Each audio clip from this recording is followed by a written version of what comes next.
So, Gendered Innovations was founded in 2009 and produced through a large international collaboration involving the European Commission, the US National Science Foundation, and Stanford University. We've now expanded into South Korea, into South Africa, Argentina, Japan, and elsewhere. And in Japan, an Institute for Gendered Innovations was opened in April 2022, and a research center for gendered innovations has been active in Korea for about 5 years.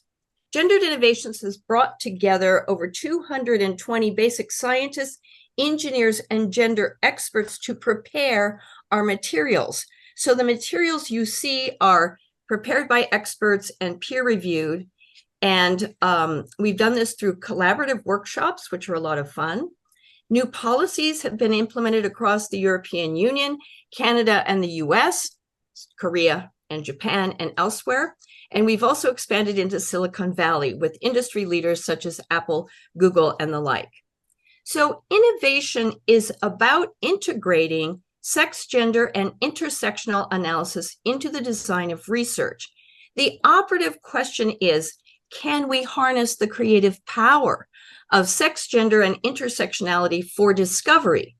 Does this approach add valuable dimensions to research? Does it take research in new directions? So first, I want to do a bit of background so that there's no confusion. Governments and universities in the US and Western Europe have taken 3 strategic approaches to gender equality over the past several years.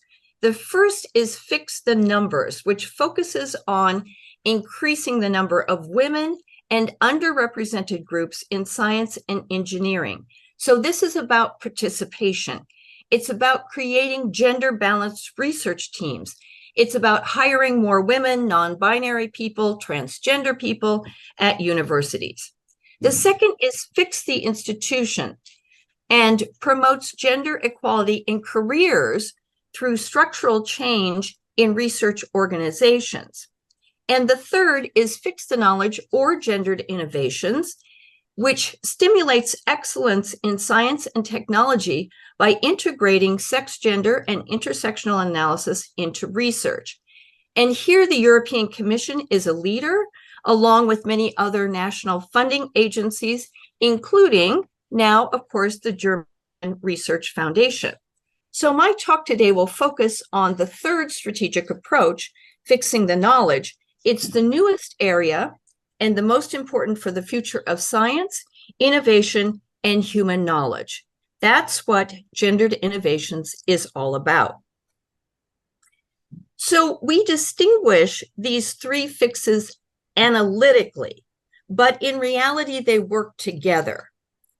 Although many people try to fix the numbers first, we aren't going to fix the numbers until we fix the knowledge. And I could give you a lot of data on that. So let me give you 2 quick examples of the link between who does science and what science is created. So the first example is one that I did along with Matthias Nielsen. So using a sample of 1.5 million medical research papers, our study found a link between women's authorship and the likelihood of a study to include sex and gender analysis. These findings show the mutual benefit of promoting both the scientific advancement of women and integrating gender and sex analysis into medical research. The second study, done by Rem Koenig at Harvard's Business School, so first you have to know that women file only 13% of patents in the US. That's just kind of amazing. So Rem Koenig shows that if all biomedical patents filed between 1976 and 2010 had been produced equally by men and women, there would be some 6,500 more female-focused biomedical inventions, leading to biotechnologies that would benefit women. So I'm on the board of a femtech right now. We could talk about femtechs. It's a startup. It was some of my former students in my Gendered Innovations course, and this has been extremely interesting. Now, why might this be relevant to your research? I think you might be students now or postdocs, but eventually you'll be applying to funding agencies. So why should you include sex, gender, and intersectional analysis in your research? Beginning in 2020, the European Commission's Horizon Europe strengthened their gender dimension in research. So applicants are now required to integrate sex, gender, and or intersectional analysis into the design of research, or to justify that it's not relevant. So if you're doing physics and studying black holes, you can just say, gender is not relevant, sex is not relevant to my research, and that's fine. But you have to, the default is that you must do this type of analysis in your research. To support this policy, the EC held a 2-year expert group, which I directed. This group consisted of 25 experts from numerous fields of science, from biomedicine to marine science, which was really interesting, to machine learning and environmental science. And our results are published here. They're easily found, and you can download them for free, or you can see much of the work on the Gendered Innovations website. Or maybe you collaborate with scholars in the US. In 2016, the US National Institutes of Health implemented its requirement that sex as a biological variable be included in all publicly funded research. The idea is, and this is important, the idea is that if taxpayer money is to be used, the research should benefit everyone across the whole of society. Now, until now, NIH has considered gender too complex to implement in biomedical research or to have a requirement that it be used. But in October, NIH held a conference, which I attended. It was virtual, and we are devising strategies for implementing gender as a sociocultural variable. There were over 1,000 participants in this virtual meeting, and I should say that as soon as discussion of gender was opened, everything quickly expanded to structural racism and other social factors. And so we'll be discussing some of these under the idea of intersectionality a little bit later. So now that I've set the stage, let's dive into some of the sex, gender, and intersectional analysis in research. So doing research wrong costs lives and money. And the iconic study for this came from the US General Accounting Office in 2001 and showed, this was extremely influential, showed that between 1997 and 2010, drugs were withdrawn from the US market because of life-threatening health effect, and 8 of those 10s showed greater severity in women. So not only did these drugs cost billions of dollars to develop, but when they fail, they cause death and human suffering. We simply can't afford to get the research wrong. Or take the case of osteoporosis. Osteoporosis is the disease that thins bones as people age. And because osteoporosis is considered primarily a women's disease, diagnoses and treatments have lagged for men. Yet after a certain age of about 75, men account for nearly 1/3 of osteoporosis-related hip fractures. And typically, when men break their hips, they tend to die, and we don't know why. So analyzing the interaction between sex and gender in osteoporosis research has led to new diagnostics for men, and the search for better treatments is underway. So doing research right can save lives and money. It's crucially important to get the research right from the very beginning. And this is the goal of Gendered Innovations. In this project, we develop state-of-the-art methods of sex, gender, and intersectional analysis. You can see all of that on the website. And we prepare case studies or concrete examples to illustrate how sex, gender, and intersectional analysis leads to discovery and innovation. So one of the most important things you can do in your research is use the terms sex and gender correctly. Sadly, researchers, especially in medicine, often confuse these terms and use them incorrectly, which makes meta-analysis for social scientists very difficult. So you can read all about that in this article. Now, a lot of us think of sex and gender in binary terms, male, female, man, woman, but gender is moving quickly beyond just men and women, as I'm sure you know.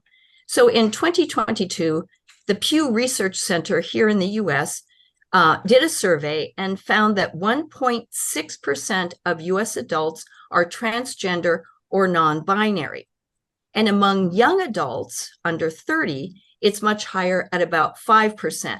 And I would say on the coasts, on the West Coast, on the East Coast, I would say it's even higher.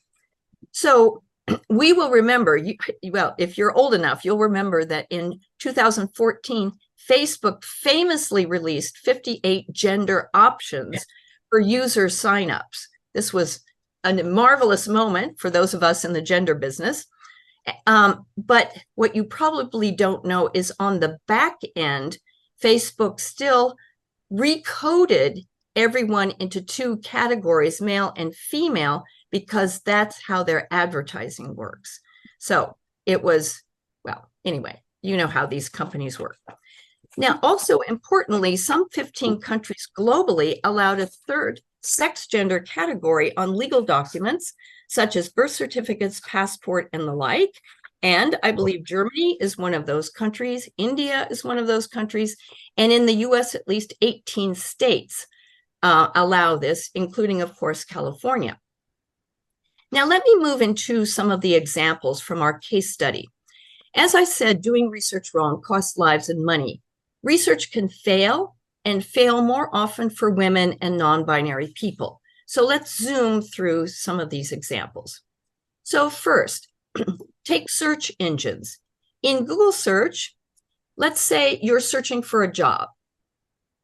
In the search results that appear, men are 5 times more likely than women to be offered ads for high-paying jobs. These would be executive jobs. We're talking about 150,000 US dollars per year. Now, why is that? It's not like Google intends to discriminate. They certainly don't. So it has to do, of course, with the data and the search algorithm. We know that men in the US on average, so all men, not differentiated by geographic location or ethnicity or race or anything, but all men are paid 20% higher than all women. Again, undifferentiated. So the algorithm is designed to get the ad to the right person. And in this case, the algorithm would see that an ad for a high-paying job should go to a man. And this, of course, you can see perpetuates the cycle of social inequalities. Now, once engineers become aware of such problems, they can fix it. Now, let's go to computer vision, which is very interesting.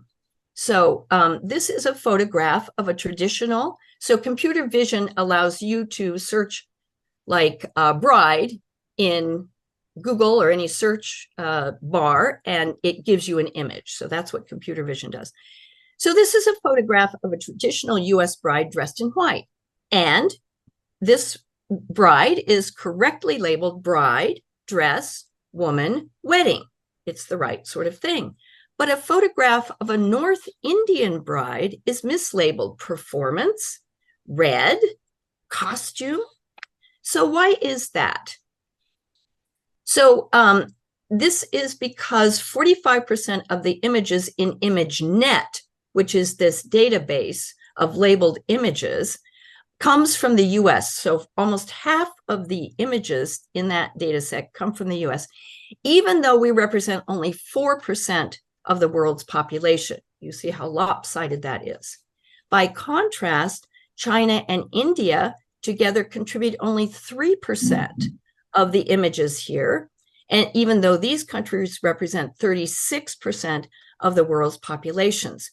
So we need data sets with appropriate geodiversity.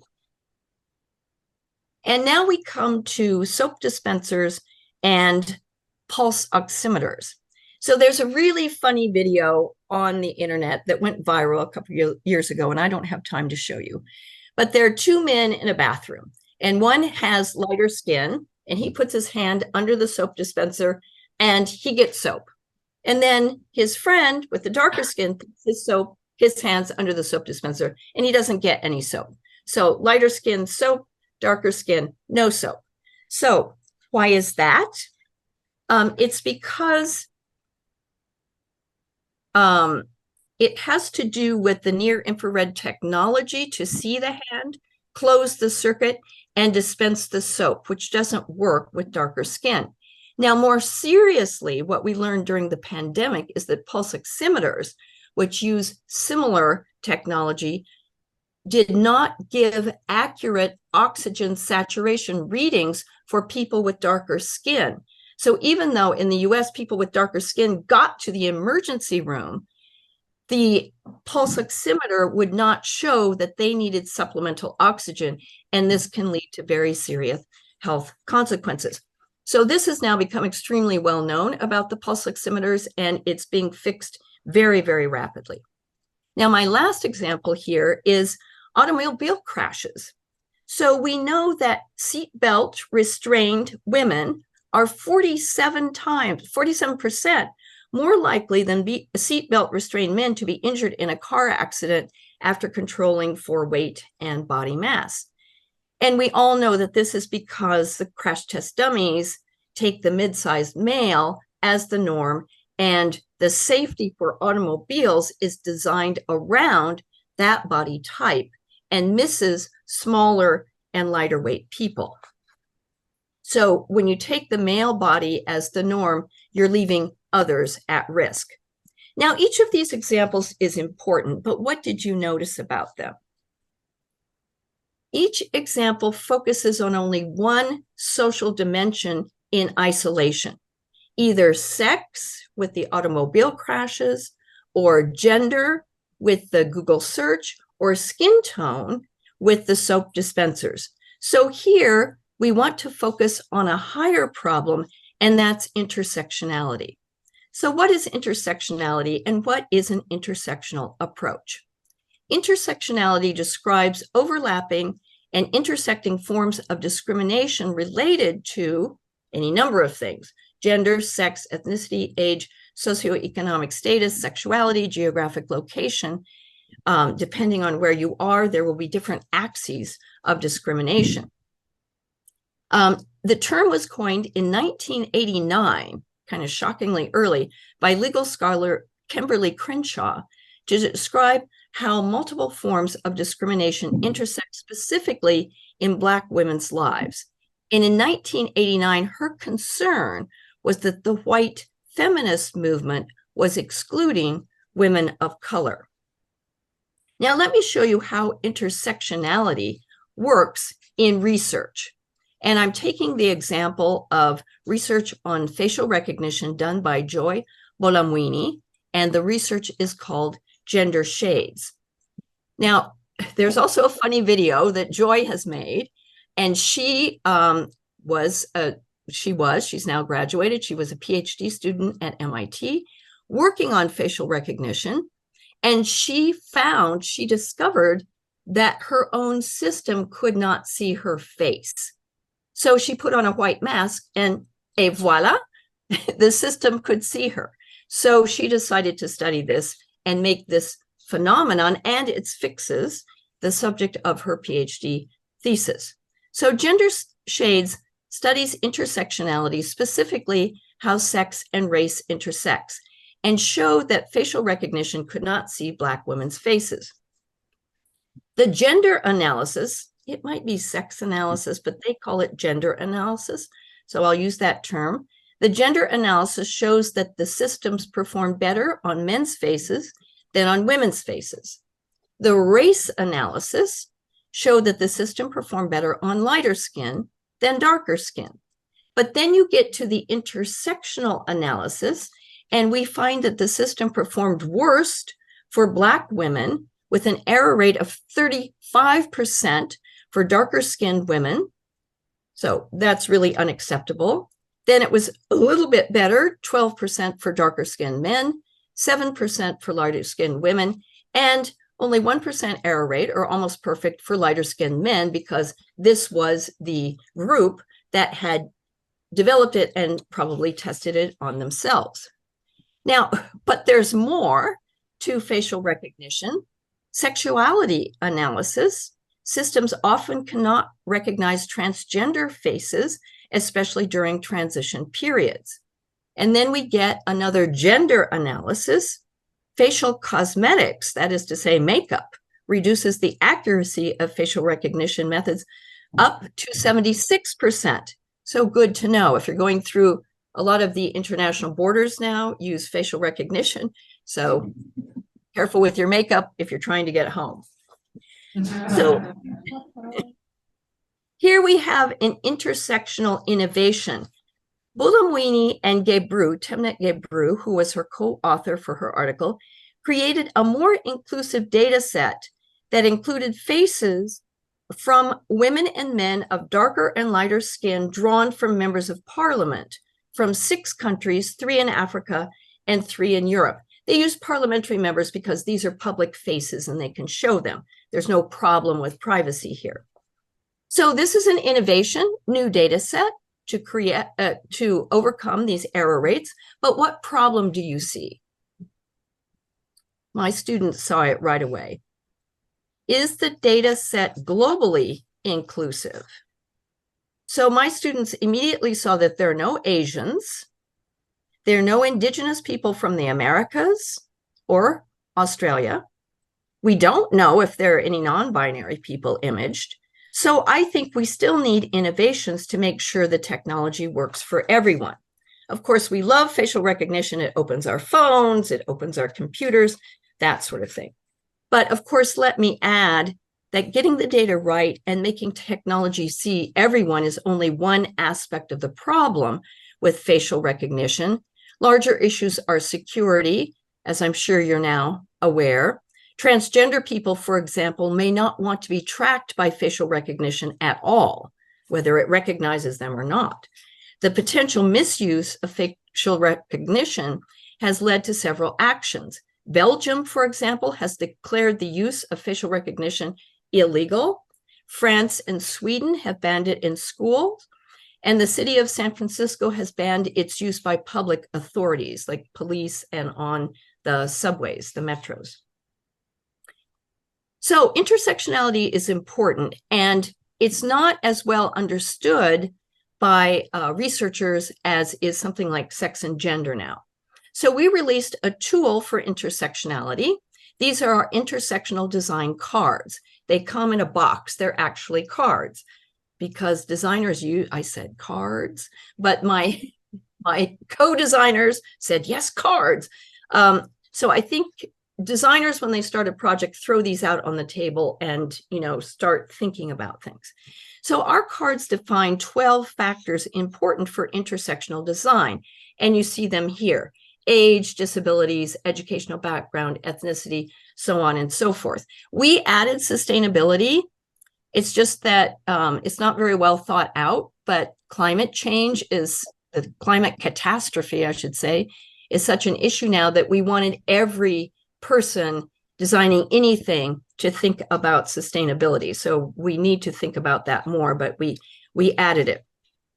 So you can also see these cards on our website, or you can buy them. We sell them at cost. And now here is Apple's intersectional list of factors. I find this very interesting, particularly handedness over here. I think they're all interesting. I'm not sure I would touch, I don't know, political beliefs. There are things here I might not touch, but anyway, handedness is interesting. I have the Stanford faculty all live in the same area on campus. We have houses on campus. And my neighbor is a world famous hand surgeon, but she's left-handed. So handedness is interesting because surgical instruments are designed for right-handed people. And so she's a leader in her field, but think how much more amazing she could be if the instruments had met her needs rather than her needing to adapt to the instrument's design. So now, this is a lot of factors. What are you going to do as a researcher? The first point to make is that the factors differ by cultures. Both sets of factors here were developed in a US context. And Europeans tell us they can't include race, for example. But of course, as we all know, there's still rampant racism within European cultures. So there needs to be a strategy for thinking about that aspect. And then a second point to make is that each researcher needs to choose the factors most relevant to their project. You can't look at all the factors, so you need to choose what to focus on, like you do in any research project. But you should be careful not to rely on unconscious defaults, as we saw in some of the facial recognition. Okay, let's move on to another example. I want to talk about assistive robots. And surely the robots are coming. There are some that are being developed here at Stanford in one of the labs to clean up your kitchen. Domestic robots will come into your house and clean up your kitchen. I will probably order 5 or 6 of these robots when they're available. So there's a lot of questions about what social characteristics robots should embody, if any. For example, should robots be gendered? If a robot is a nursing robot, should it be gendered female to match user expectations? We must remember that 90% of nurses in the US are women. And if the robot meets user expectations, i.e., that the robot should be a female like the nurses are, will the patient be more compliant? Will the patient be more likely to take the medicine that the robot is reminding them about, or to do the exercises? So it's important to remember that robots are designed in a world alive with gender norms, gender identities, and gender relations. And here I'm showing only gender norms, how the policies and norms in these areas push in on the individual to form our behavior. These gender norms are the spoken and unspoken cultural attitudes that influence our behavior. So humans, whether as designers designing robots or users using robots, tend to gender machines because in human culture, gender remains a primary social category. So I asked my students, you know, a Roomba, these little vacuum cleaners, they're just round discs that go around and vacuum your house automatically.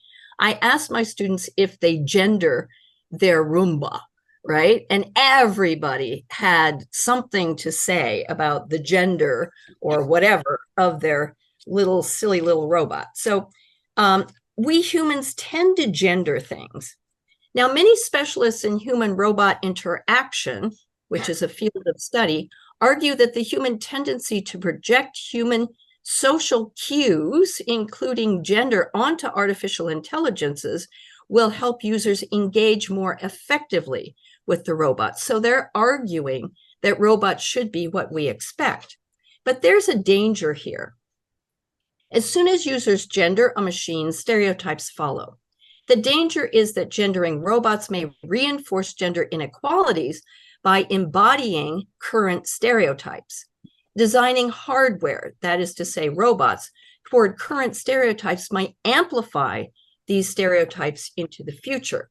So the challenge for designers is to understand how gender becomes embodied in robots and to design robots that promote social equality.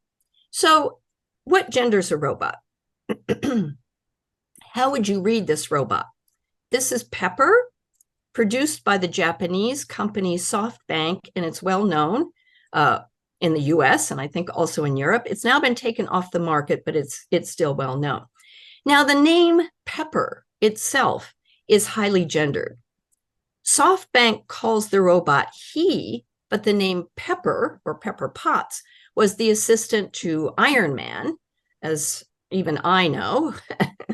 I'm pretty out of it on contemporary culture, but I know that. So Pepper was a female, a helpful assistant, and so has all the problems that have been highly critiqued for virtual assistants like Siri and Alexa. Now, let's look at Pepper's anatomy, which I also find incredibly confusing. With the absence of hair, maybe Pepper looks a little boyish, but this cinched Barbie-like waist and the skirt-like legs seem feminine. Although I think in Japan, there are many traditional dresses for men that have these long robes, so maybe they were going for that. Now, the voice, Pepper's voice.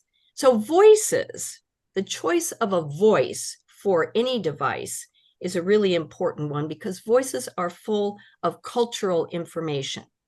The pitch, and if we just talk about pitch, the pitch of the voice indicates whether it's a male, a female, or a child. Now, the choice of a voice may be domain specific. So users in one experiment were more accepting of a male voice in a security robot at airports.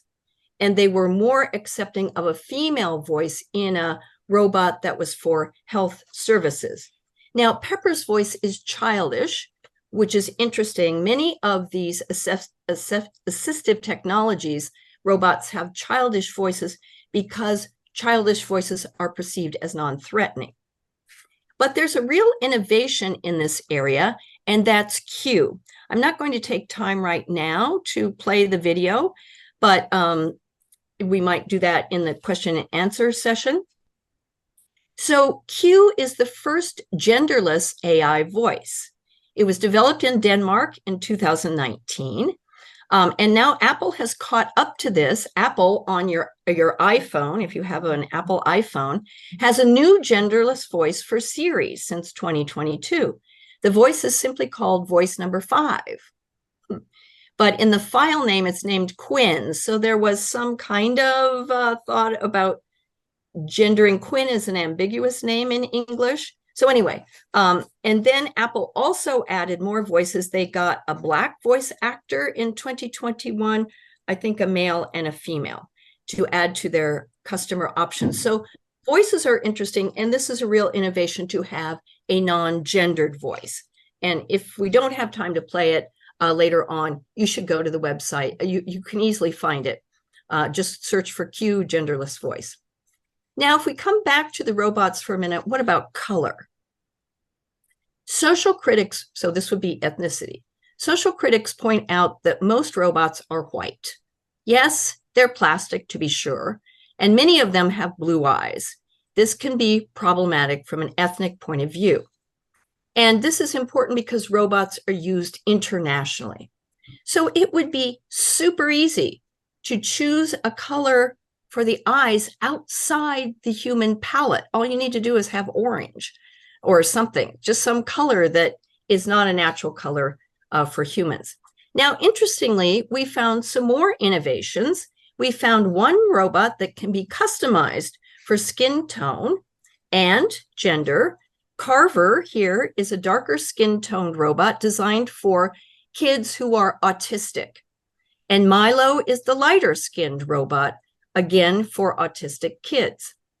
So I used to criticize RoboKind, the company behind the robots, because they only had these boy-like robots. But then I thought, well, I better look at the website again. And here they have developed 2 girl-like robots, one called Veda, the lighter skin tone girl, and Jemme, the darker skin tone girl. So what's interesting is if you are a teacher working with autistic children, you can customize your robot depending on who your students are and what you think would be most pleasing and helpful to them.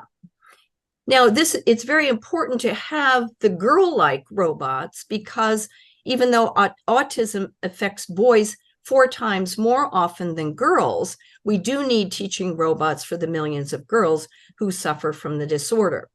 Now, I did not find a robot labeled non-binary or transgender, but we could see what that's all about. So again, the challenge to roboticists is to understand how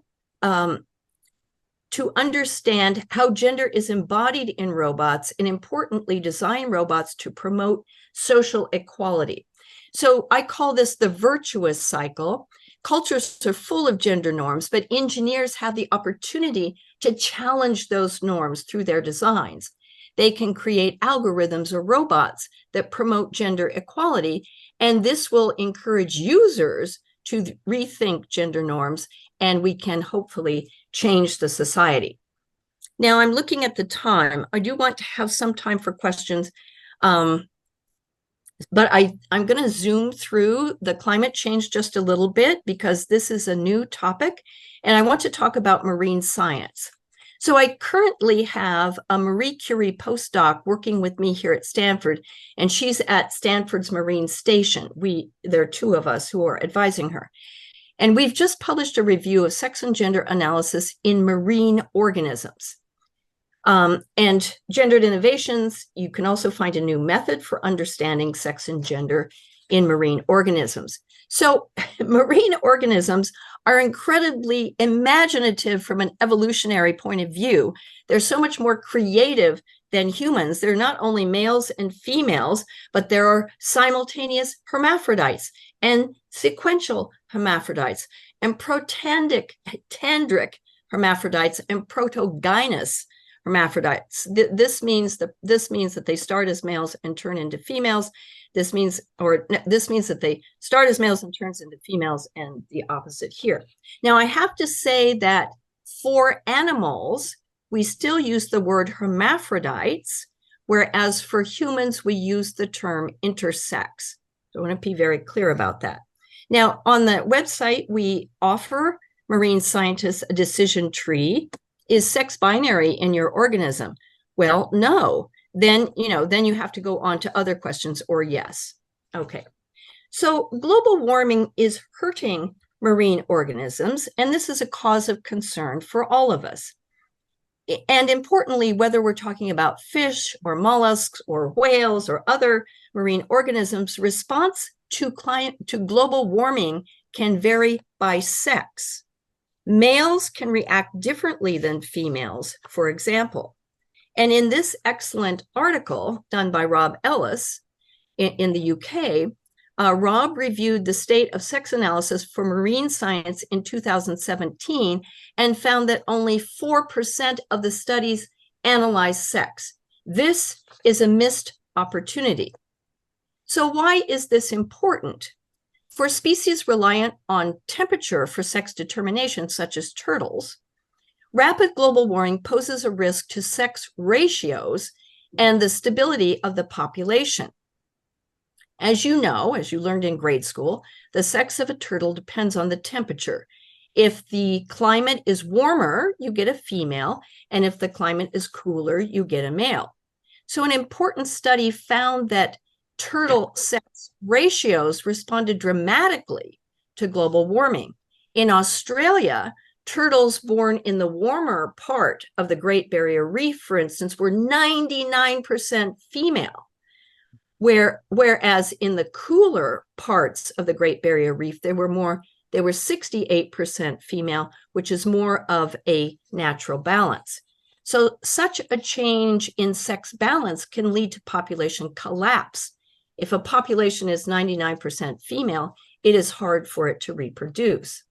So analyzing sex-based responses to climate change enables better modeling of demographic change among marine organisms and with the downstream impacts on humans. Effective ocean management and mitigation of climate change impact depends on understanding organism and ecosystem responses to human-induced climate change. So, designing sex, gender, and intersectional analysis into research is one crucial component contributing to world-class science and technology. Now I want to take you to the website. Some people find the website just a little bit intimidating because it has so much stuff. So here we have all of our case studies. I gave just a couple of them, but we have case studies for chronic pain. Our first was heart disease, but now we've extended that to be heart disease in diverse populations. The engineering, the gendering social robots is here. And then in environment, we have Oh, yeah, I didn't do menstrual cups. That one's really interesting. And marine science. What I want to take you to here, oh, and here we have all of our methods. So just one thing to say about that is that gender analysis, for example, any of these sex analysis enhances each phase of the research. So it's not one thing you do by balancing males and females in your study group or something. It has to do with identifying the problem. And here we give the best research on how does gender work when you're trying to identify the problem. It's important for the research design, for data collection, analysis, so on and so forth. But the part I want to talk to you about now is the policy recommendations. So I'm a historian of science, and I'm interested in social change. And one driver to change science and technology is to incentivize scientists and engineers. And one way to do that is by focusing on science infrastructure. So I'm focusing on funding agencies. I already talked about that a bit. Then I'll talk about peer-reviewed journals and what they're doing to encourage sex, gender, and intersectional analysis. And then universities where we're really failing, I have to say. And I'll talk about that. But there's something new I want to show you there. So we start with the granting agencies. I already talked about this. That many of these agencies are requiring applicants to explain how sex, gender, and intersectional analysis is relevant to their proposed research. Now, to get an overview of this, Gendered Innovations undertook a global study of publicly granting agencies across 6 continents and published our results in Science last year. You can see the article here. So as part of this study, we developed a framework for agencies.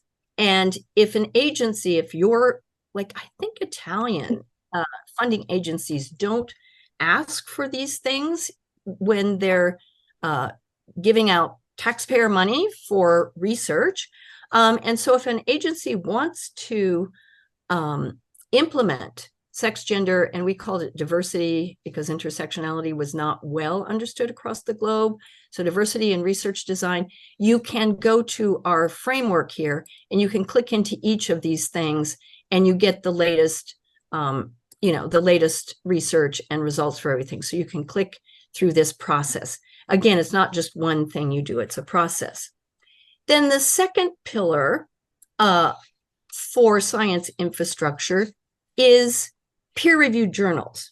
And since about 2016, journals have started to implement policies on sex and gender analysis if you want to publish in their journal. So if you, in many instances in medicine, if you don't do a sex analysis, your research is not excellent, and therefore the Lancet will not publish it. So they're saying you've left out important variables, and so they have guidelines for including those variables. And what's interesting is that since 2016, so I've kept a list of these journals since about 2012. Since about 2016, they've been mostly medical journals. You see the British Medical Journal for Global Health. You see the British Journal for for pharmacy. You see them, they're all medical journals. But now Elsevier has implemented these guidelines across 2,300 of the journals that they represent. So some of these journals are information and software technology. It's throughout all the journals. So for Elsevier, the journal had to prove that their researchers don't do any sex or gender analysis. Otherwise, they needed to implement these guidelines. And then now let me talk a little bit about universities where we are all active. And universities really need to integrate. A lot of universities have special gender courses. I teach a course on gendered innovations, but people have to elect to take that course. They have to come to it. It doesn't come to them. So we are recommending that sex, gender, and intersectional analysis be incorporated into core engineering courses, the required courses that every student need to take. And what's interesting here is what has been happening in computer science. There's a movement now started by Harvard, by Barbara Gross at Harvard University in, well, I'm going to get the date wrong, about 3 years ago. Okay, I have here on my paper 2017. So they started, no, that's too early. Well, anyway, they started something called embedded ethics for computer science. And so we did an entire case study on that just last August.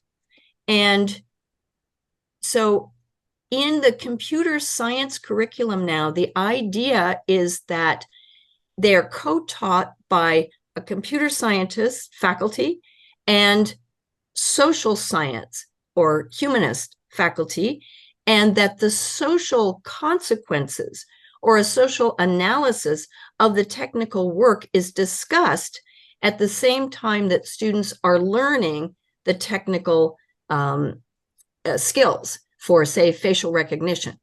So the social scientists would bring all the social issues at the same time that the students are learning the technology. So this is very interesting. And so Harvard implemented it first. It's called computer embedded ethics. It's a play on ethics, CS, which is computer science. And what we've done here is summarized all the places that is doing this. So Harvard did it, Stanford did it. So they did it in 2017. We did it in 2020. Mozilla is doing it. Do I have Munich on here? Because I know the university in Munich is doing it too. If that's not here, I should add it. So we give people the option of seeing what other universities are doing and to do that as well. Okay, so now I want to come to some time so that we can have a discussion. I just want to say that there's much to be done, and researchers need to learn the sophisticated methods of intersectional analysis. I'm right now preparing a perspective for Nature. I've been approached by Nature to prepare a perspective on intersectional analysis in research because they want to put journal guidelines into place for authors about intersectionality. And I think it's the least well understood. So I'm now going to stop, and I would be happy to answer any questions.